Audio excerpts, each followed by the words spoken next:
প্রিয় শিক্ষার্থীবৃন্দ, এবারের আলোচনায় রয়েছে শতকরার সহজ হিসাব। হিসাবটি আমরা দুইটি ধাপে সম্পন্ন করব। চলুন তাহলে শুরু করা যাক।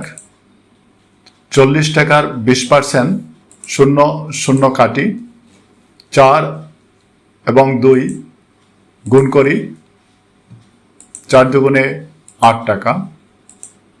70 টাকার 30% 0 কাটি, 7 এবং 3 গুণ করি, 3 7 21 টাকা। 90 টাকার 10% 0 কাটি, 9 এবং 1 গুণ করি, 9 অক্ষে 9 টাকা। 60 টাকার 50% 0 কাটি, 6 এবং 5 গুণ করি, 5 6 30 টাকা। 400 টাকার 20% 0 কাটি, 40 এবং 2 গুণ করি, 40 দুগুণে 80 টাকা।